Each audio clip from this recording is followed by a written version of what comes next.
Assalamualaikum warahmatullahi wabarakatuh. Alhamdulillahi rabbil alamin. Wassalatu wassalamu ala asyrafil anbiya'i wal mursalin, sayyidina wa nabiyina wa habibina wa syafi'ina wa zuhrina Muhammadin wa ala alihi wa sahbihi rasulillahi ajma'in. Asyhadu an la ilaha illallah wahdahu la syarika lah wa asyhadu anna Muhammadan 'abduhu wa rasuluh sallallahu alaihi wasallam. La nabiyya ba'd. Subhanaka la ilma lana illa ma 'allamtana innaka antal alimul hakim. Rabbi shrah li sadri wa yassir li amri wa hlul 'uqdatam min lisani yafqahu qawli. Bapak pengurus masjid Hijratus Shadirin yang dimuliakan Allah, Bapak Ibu, para orang tua kami, tokoh masyarakat alim ulama, lebih pandai, para ustaz, para imam yang kita muliakan. Mari kita bersyukur kehadiran Allah Subhanahu wa taala, bersyukur dengan alhamdulillahi rabbil alamin. Dengan izinnya pada malam yang ke-6 di bulan Ramadan kita masih diberikan oleh Allah kesehatan. Berselawat wa nabi Muhammad sallallahu alaihi wasallam. Allahumma shalli ala sayyidina Muhammad wa ala ali sayyidina Muhammad. Assalamu alayka ya Rasulullah. Bapak Ibu orang tua kami, Allah Subhanahu wa taala, pada malam hari ini kajian kita adalah bagaimana doa diijabah. Sebagaimana ayat yang sudah dibacakan oleh qori kita terbaik provinsi dan juga sekaligus imam Ustaz Muhammad Yazid Umar Nasution. Di dalam taklim. Beliau juga sahabat dan guru saya juga. Kita doakan beliau selamat. A'udzu billahi minasyaitonir rajim. Wa idza sa'alaka 'ibadi 'anni fa inni qarib. Dan apabila ada hamba-hambaku bertanya kepadamu, ya Muhammad, tentang aku, katakan kepada hamba-Mu itu, aku dekat. Hamba yang bagaimana? Ujibu da'watad da'i idza da'an. Aku akan kabulkan doa-doa hamba-Mu itu. Siapa dia? Falyastajibu li. Hendaknya dia melaksanakan segala perintahku dan menjauhi laranganku. Wal yu'minu bi, dan senantiasa tetap dalam keadaan beriman kepadaku. La'allahum yarshudun, agar dia selalu berada dalam kebenaran. Bapak Ibu orang tua kami yang dimuliakan Allah Subhanahu wa taala, yang menjadi sumber pokok doa itu dikabulkan oleh Allah adalah hambanya. Siapa hamba Allah itu? Hamba Allah apabila dipanggil, ya ayyuhalladzina amanu kutiba alaikumusiyam, siap, laksanakan. Ya ayyuhalladzina amanu aqimis shalah, siap, kerjakan. Itu apa Allah? Maka dari itu Bapak Ibu orang tua kami, Allah Subhanahu wa taala, selain amalan yang wajib kita kerjakan, rupanya amalan sunnah bisa menjadi penunjang doa dikabulkan. Maka perbanyaklah amalan sunnah. Contoh, kita jarang mengerjakan sholat sunat wudu, mungkin sesekali atau memang kadang-kadang. Padahal amalan sunnah tersebut bisa mengantarkan kita menuju surganya Allah. Siapa contohnya? Bilal bin Rabah. Ketika Nabi peristiwa Isra wal Mi'raj, Nabi diperjalankan oleh Allah dan melihat surga dan melihat neraka. Ketika di surga Nabi mendengar ada bunyian telapak sandal. Ya Jibril, aku mendengar bunyi telapak sandal. Kok ada Jibril di sini? Apa kata Jibril? Itulah sendalnya Bilal. Ketika Nabi turun dipanggil, Bilal, aku mendengar bunyi telapak sandalmu di surga. Ada apa Bilal?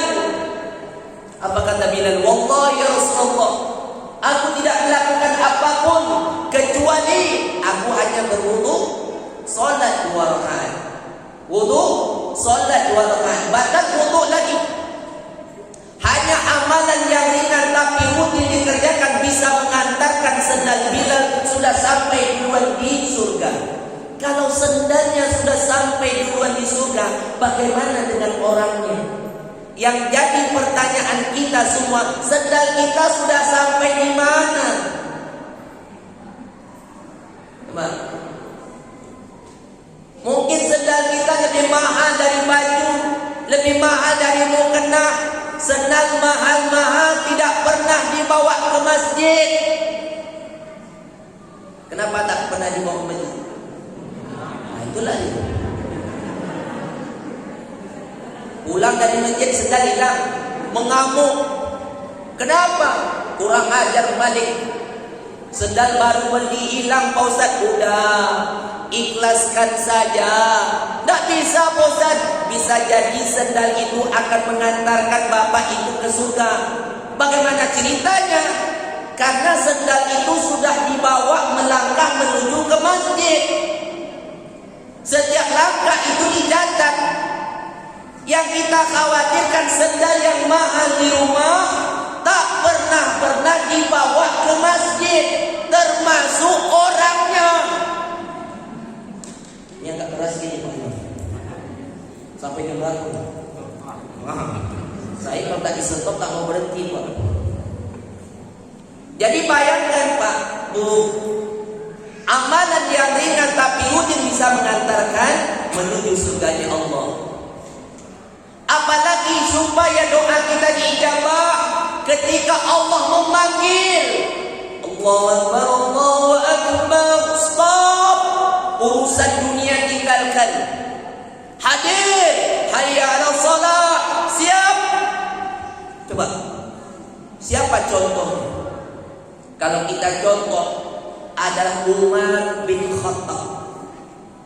Bapak ini, Umar ini salah satu sahabat Nabi di antaranya yang mati dibunuh. Tapi tidak langsung mati ketika memimpin sholat subuh. Sedang jadi imam baru 1 rakaat, datang Abu Lu'lu' membawa senjata ditusuk dari belakang. Umar merasa kesakitan, menjerit, siapa yang telah menggigitku? Anjing siapa? Rupanya Umar ditusuk oleh Abu Lu'lu'. Waktu itu kan nggak ada lampu cahaya, belum ada PR-nya. Jadi nggak tahu orang bawa senjata kan. Jadi kalau ada sekarang, zaman sekarang, orang bawa senjata menusuk imam sedang sholat, ini contohnya. Menusuk ustaz sedang ceramah, adalah. Tapi itu zaman sekarang dibilang orang gila. Padahal pengikut Abu Lu'lu'. Coba Pak, itu Umar bin Khattab yang ditusuk di Pekanbaru, Ustaz Yazid Umar benar. Coba, Allah masih lindungi beliau. Maka dari itu Bapak Ibu orang tua kami yang Allah Subhanahu wa taala, ketika Umar terjatuh dibawa pulang. Sampai di rumah Umar pingsan Pak. Enggak sadarkan diri bagaimana cara membangunkan Umar ini.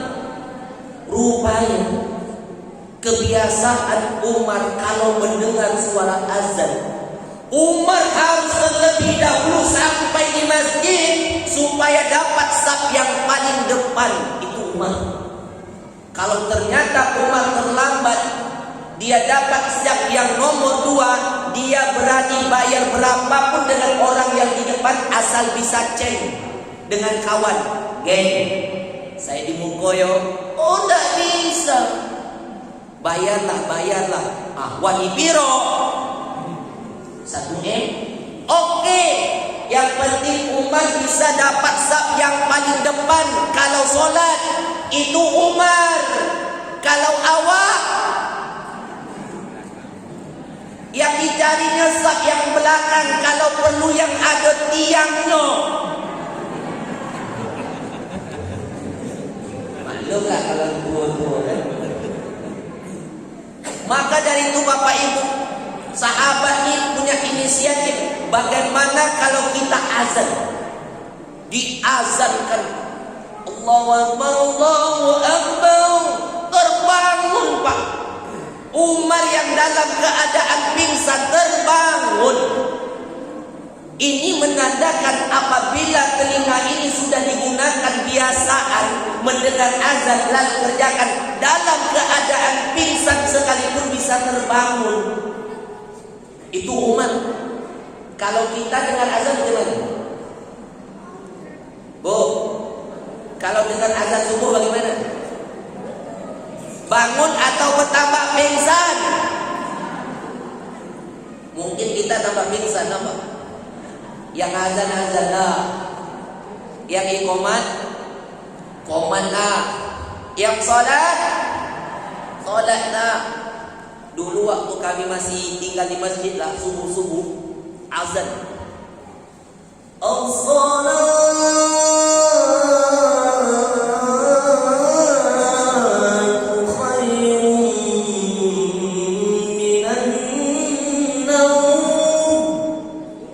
Pagi-pagi dapat laporan, Ustaz, subuh tadi azannya merdu Ustaz.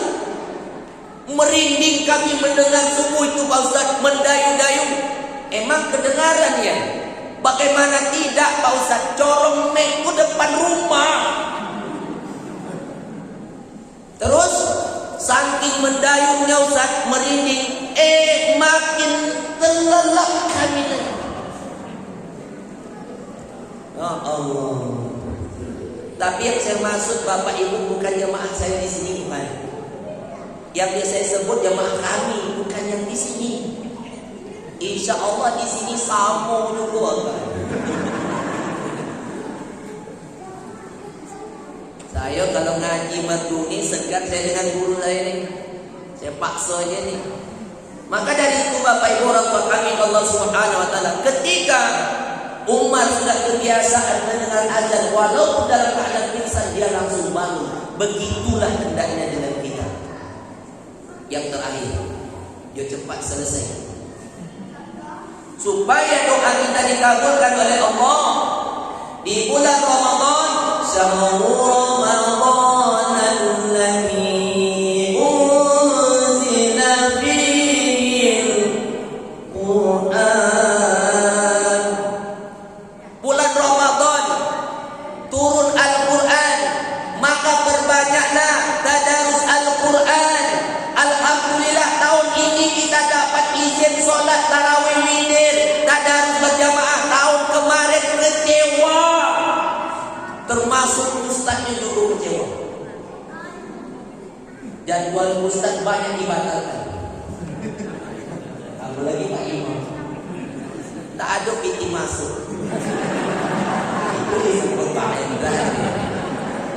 Saya kalau tak ditelepon Pak Haji dan Muda tadi tak datang Pak. Memang tak ada jadwal sama sekali, kosong. Jadi saya ini ustaz panggilan darurat.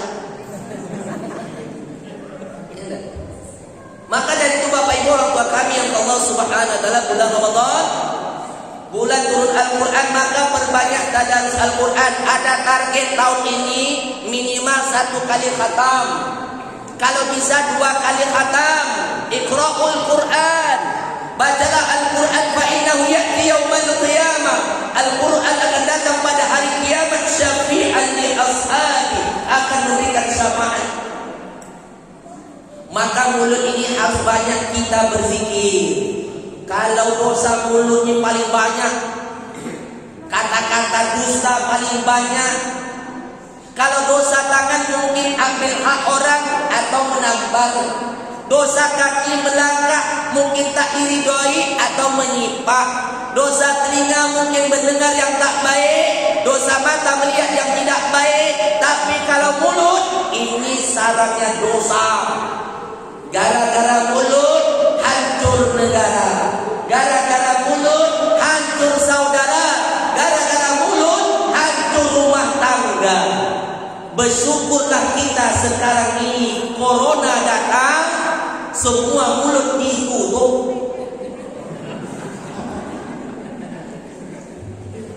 Ustaz ceramah tak pakai masker, payah nak bercakap. Maka dari itu Bapak Ibu, pergunakanlah waktu Ramadan ini untuk memperbanyak ibadah. Maka dari itu kesimpulannya adalah perbanyak amalan sunnah. Kerjakan sholat sunnah yang kita kerjakan, apalagi sholat sunnah wudu. Yang selanjutnya ketika mendengar azan, maka segera kita kerjakan. Yang ketiga, perbanyaklah baca Al-Quran dan amalan yang lainnya yang bisa mendukung dengan memperbanyak sedekah. Inilah yang dapat saya sampaikan di hadapan Bapak dan Ibu semuanya. Terima kasih atas segala perhatiannya. Mohon maaf bila mana ada yang tidak berkenan. Subhanakallahumma rabbana wa bihamdika asyhadu an la ilaha illa anta astaghfiruka wa atubu ilaik. Billahi taufiq wal hidayah. Assalamualaikum warahmatullahi wabarakatuh.